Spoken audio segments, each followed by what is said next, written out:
Welcome back to the NHL '08 Dynasty Mode with the Carolina Hurricanes. After 3 years straight of making the playoffs, the Hurricanes were eliminated in the 2014 playoffs in the second round by the Boston Bruins.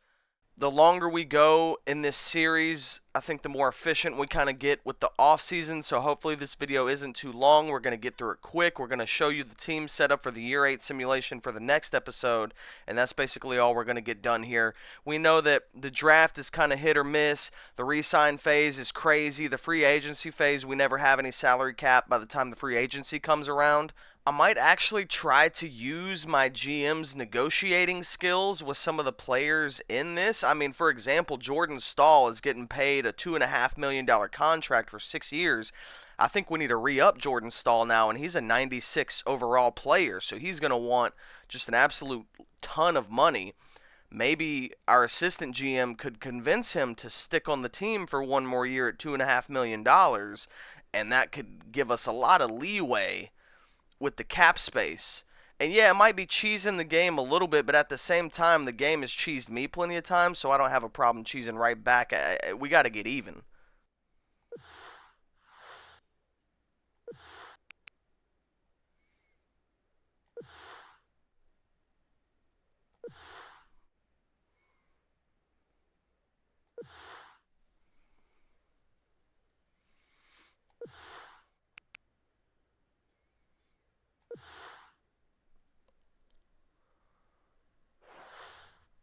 All right, so here at the re-signing phase, and Jordan Stahl doesn't need to be re-signed, but we have a load of other good guys that need to be re-signed.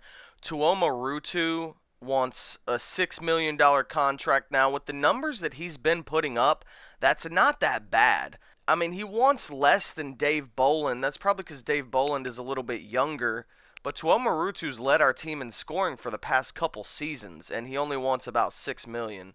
Keith Ballard, he's 31 years old now, 87 overall. 87 is really big for is that's a high overall defenseman. But $8.5 million for that? I mean, we have so many defensemen that are trying to make the jump up to the NHL. We had too many defensemen last season. And like I've kind of mentioned throughout this series, I'm not really sure how much the defense actually affects your simulation. Of course, you need some good defensemen, but I don't think stacking your team with high rated defensemen that are taking up a ton of salary cap is really going to immediately translate into your team winning games. I think a lot of it is your forward core. And with all that being said, I'm kind of setting it up to let Keith Ballard go here. I think we have enough defensemen in the system to where we can replace him for a lot less money. And I don't think our simulation will be too hurt by it. But the biggest name by far, Cam Ward, needs another contract. 30 years old, 91 overall. He wants almost $10 million, and I think this is the guy we have to sign first. I don't really want to leave it to the assistant GM to try to sign him to a 7-something million dollar contract. I don't want him to actually hit free agency. I want to sign Cam Ward. We'll see if we can get him for $8.5 million. Wow, look at our draft picks from this year's draft. All five of the guys right here, they're all 19 years old. 89 potential for Anthony Bannister, 87 potential for Rob Kavanaugh, 99 potential for Rory Tutu. We drafted this guy in the first round. Alexei Suglobov, 77 potential. Listen, he's not in the 90s, but if he can grow to the high 70s, low 80s, that's a depth player that you can keep on your team. Nikolai Gruchintsev, 78 potential, same thing as Suglobov. These guys can be bottom six players for us if they can actually grow.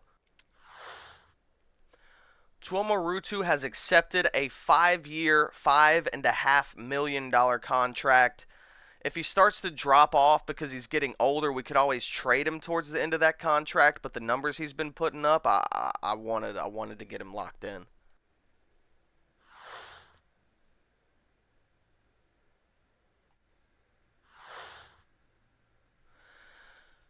So I keep getting this error message from Cam Ward. I don't understand what's happening. The NHL would not allow our deal to go through. You must have at least 18 skaters on your roster. Sign a skater first, then get back to me.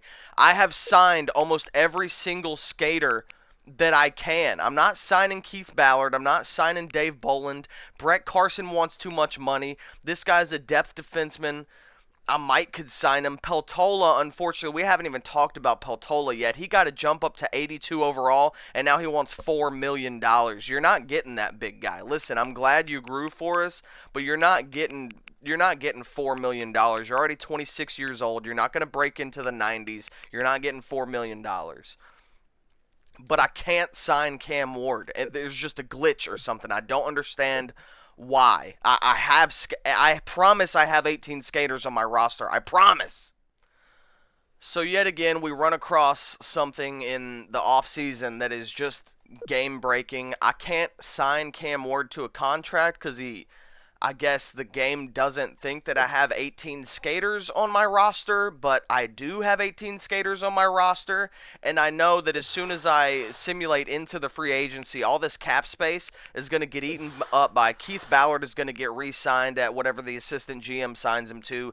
Dave Bolland is going to get re-signed. Brett Carson's going to get re-signed. Peltola's probably going to get his $4 million, and then I'm not going to have any of the cap space to be able to sign Cam Ward. Of course, Cam Ward is going to be the one that the assistant GM decides not to sign, and he's just going to hit free agency. So I don't really know what's going to happen. I can't sign Cam Ward. I'm trying not to sign these guys. I want to let this cap space be freed up for me, but I don't know what's about to happen. So we saw we had about $25 million in cap space. We are going to simulate up into free agency up to July 1st and see what moves our assistant GM has made for us and what we're going to have to fix.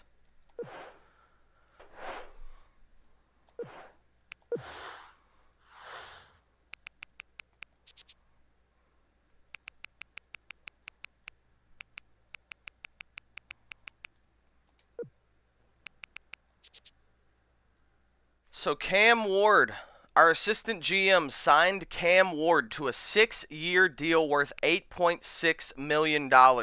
That's actually one more year and a little bit less money than I was offering him. So Cam Ward was basically signed for what I was trying to get him signed to. Defenseman, and here's where I think it hurts us. Keith Ballard was re-signed to a 1-year deal worth $8 million. I'm not willing. Imagine Keith Ballard is off this team. We'd have Lassoff, Zinoviev,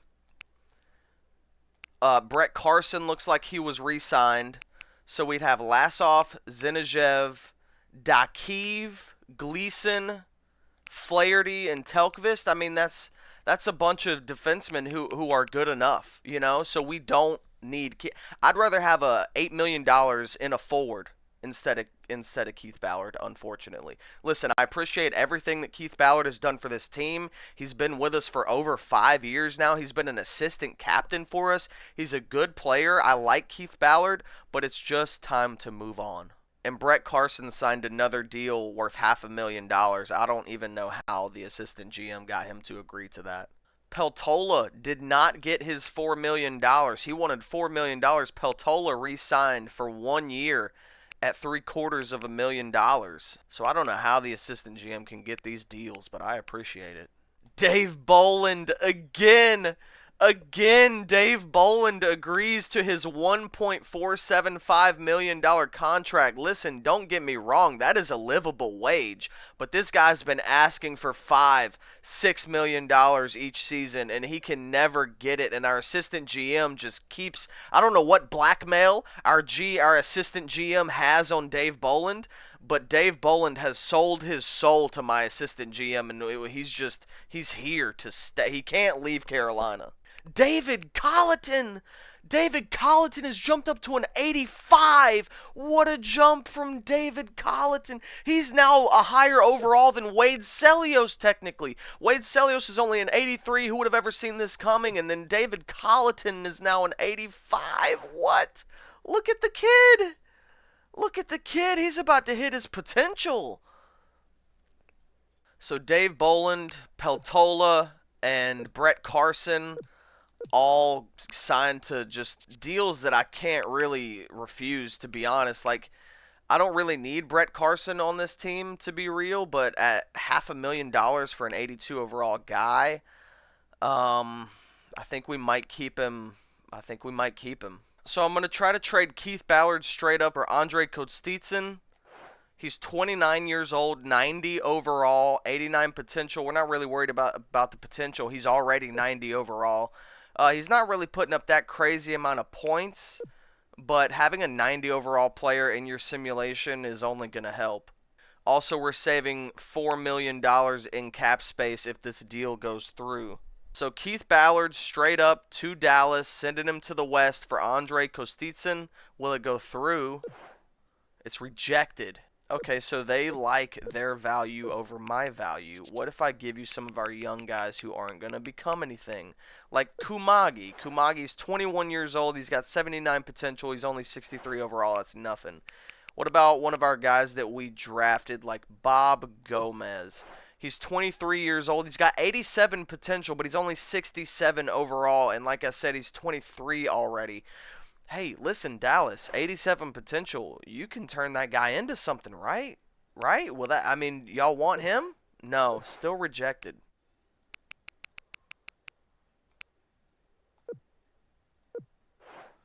So we added Brad Manlow to the trade, and they accepted it. I don't think Manlow was gonna become anything. Let me check him out real quick.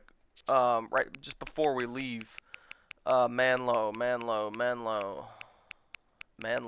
There he is. So Brad Manlow, 24 years old, 70 overall, 84 potential. Maybe he gets a jump up to the mid to high 70 overall next season, but then he's going to be 25, 26 years old. So they wanted Brad Manlow. They got Brad Manlow. They got Keith Ballard, Brad Manlow, and Bob Gomez for Andrei Kostitsyn. And now looking at our forward core, we have Eric Staal, Jordan Staal, Andrei Kostitsyn at less than $4 million for 3 more years. A 90 overall player. And you got Tuomo Ruutu, Dave Boland, Andrew Ladd, Justin Keller, David Colleton, Wade Celios, Peltola. The team looks stacked. So I would like to thank Keith Ballard for his time here in Carolina, but it was basically just time to almost reinvest his value into a different area of the team. We have some defenders coming up that can replace his spots on defense, and we reinvested his value into some more forwards for this team because we just need something to get over the hump to get this Stanley Cup championship, and I feel like a 90 overall winger is definitely going to help.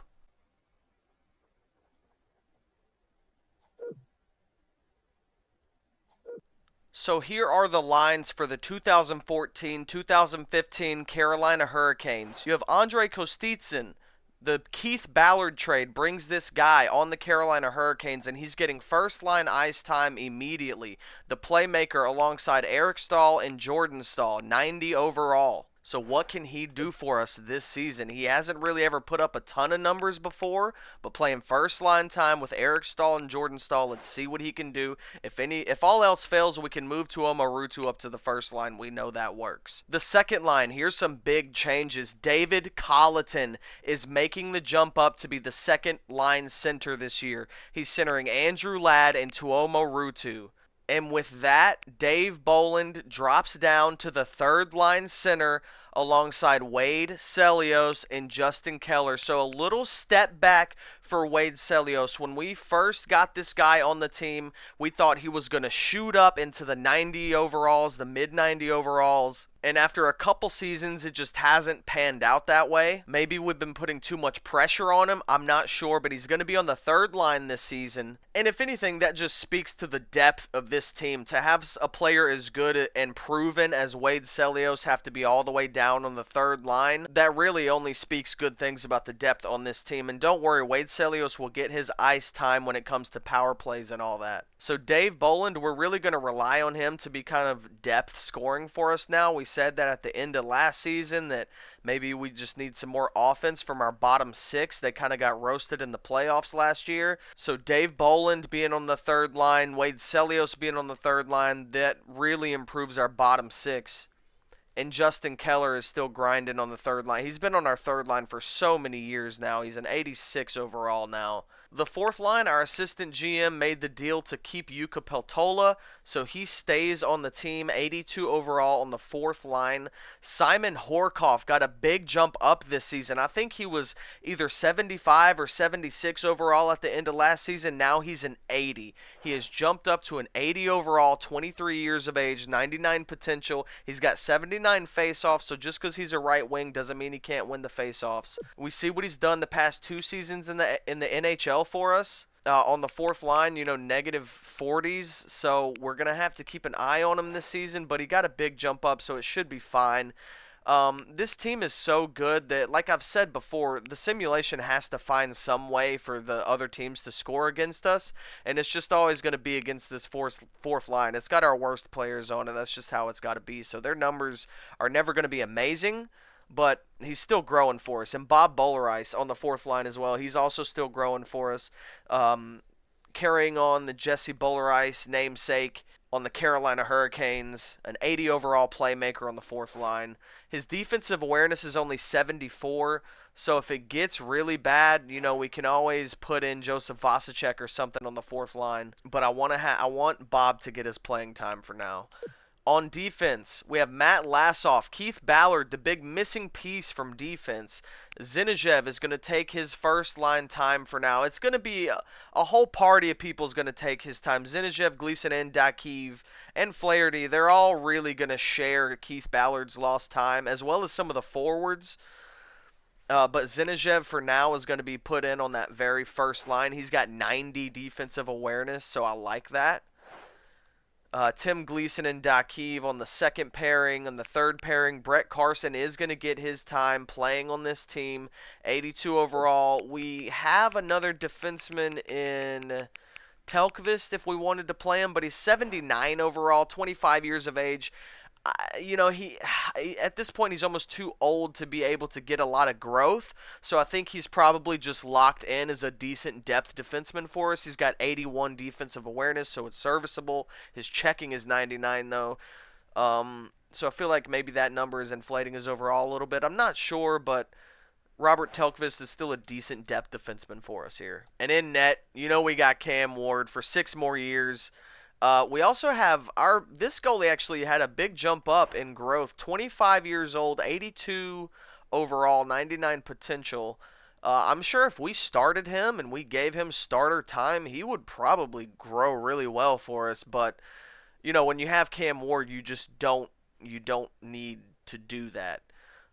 That being said, Cam Ward is 31 years old now, so by the time his 6-year contract is up, he's going to be old and aging out. So at some point during this Cam Ward contract, we're going to need to address the goalie situation. We're going to need to get a young goalie in here growing in the system. So by the time that Cam Ward is out, that goalie can jump in and be ready to go. Because this guy, he's a good backup for us. That's definitely a good backup numbers. So if Cam Ward does go down with injury, having an 82 overall guy being able to plug in instead of a 77 overall guy being able to plug in, that's definitely a big benefit. This guy's consistency is 16. 16? I didn't even know that the numbers could go that 16? Oh man, Cam Ward's consistency is 0. Holy shit, I didn't even know that was possible. Also, Cam Ward is 30, not 31, so maybe we have barely a tiny bit more time than we thought with him. So that is what the team looks like, and this is by far, without a doubt, the best team I have put together. We have mid to high 80 overall guys all the way down on the third line, and on our fourth line, there's nobody below an 80. We even have an 82 overall guy on the fourth line. Defense, sure, yeah, we might not be as good of a defensive core as we've had in years past, but that's still a really good defensive core. You got a bunch of 82s and 81s plugged in there. We've seen teams deep in the playoffs with 60 overalls on defense, with low 70s overall on defense. So this defensive core is still really good, and we still have the one defensive stud that you would like to have on the team. So I'm telling you, man, this team looks really good. A 91 overall goalie as well. Where is our weakness? Where is the weakness? You'd have to say it's on defense, but we've seen with the simulation, these guys are plenty good enough to get it done. In the AHL, we are just absolutely loaded with a bunch of young guys. Our whole bottom four, 19 years old, 20 years old, 19 years old, 19 years old, 19 years old, 19 years old. This guy, 19 years old, 20 years old, 22. These are, and then you get to the top line. They're a little bit older. But a lot of these guys we've actually drafted. Tursun Bayev, we drafted last season first with our first round pick. Tom Gleason, we drafted. Suglobov, we drafted. Bannister, we drafted. Tutu, Kavanaugh, Gruchinsev, we drafted almost half of these guys in the AHL. So if any of these guys can actually grow, that would be amazing. I would feel like I've actually done something, at least one thing with the NHL draft in this series besides trading away Andre Mazzaros for the first overall pick to draft an absolute bum. On defense, we've got more young guys that we drafted. Korolyuk we drafted. I don't think we drafted Bure. But yeah, Korolyuk we drafted. Marjamaki we drafted. We signed this guy in free agency this season, 18-year-old, 66 overall, 92 potential defenseman, so he's getting some time. And then we also actually have a four. We just didn't have any young defensemen that have potential that I wanted to grow to put. I mean, there's like a 60-something overall guy with no potential. So instead, I put this forward. He's a little bit old, so I don't think he's actually going to grow into the 90s. He's definitely not going to grow into the 90s, probably not even the 80s. He's 24 years old already, but he is a decent overall. He does have potential. His defensive awareness is 80, so he can play defense for us in the AHL, especially on the third pairing. And looking at the jersey numbers, Keith Ballard not being on the team anymore, we have a decision to make for the assistant captain. Eric Stahl, we know, is going to be our captain.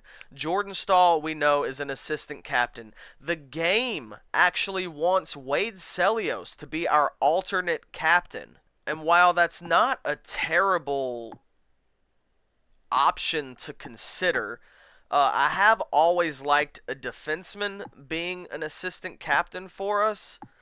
But I think this season, with just how well he's played for us over the years consistently, Tuomo Ruutu is going to get our alternate captaincy on his shoulder.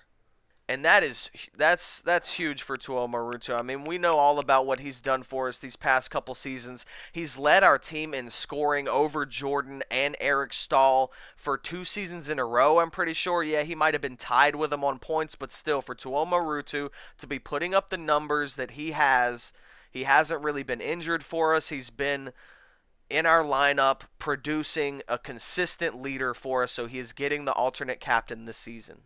Yeah, so just like that, this video took me an hour and 45 minutes to record. You're probably going to get to enjoy a 10 to 20 minute video, but that's fine. You have seen what the 2014-2015 Carolina Hurricanes look like. Now all we have to do is get this simulation, the season simulation, done and over with, out of the way. If this team doesn't make the playoffs, Gert's fired. If this team can't make the playoffs, Gert's job is done. That's plain and simple. This team is good enough to get into the playoffs. If they can't make the playoffs, that means Gert is making bad decisions when it comes to hiring the coaches or whatever else is going on. But there's no way this team doesn't make the playoffs. So all we have to do next video, get the season simulation done with, see what everybody's stats look like. We're going to have some fun. And then eventually, after that, that playoff run is going to be crucial to Gert Gertington's career and the trajectory of this team as a whole. You gotta think pretty soon the Hurricanes are gonna win that trophy.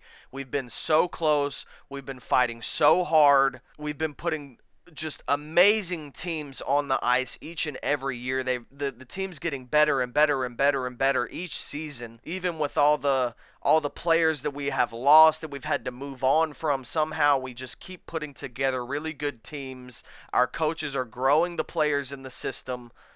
And I really feel like this is the best team that I have seen so far. So that's enough of the wrap up. You've heard it all. Next episode, we'll do the season simulation.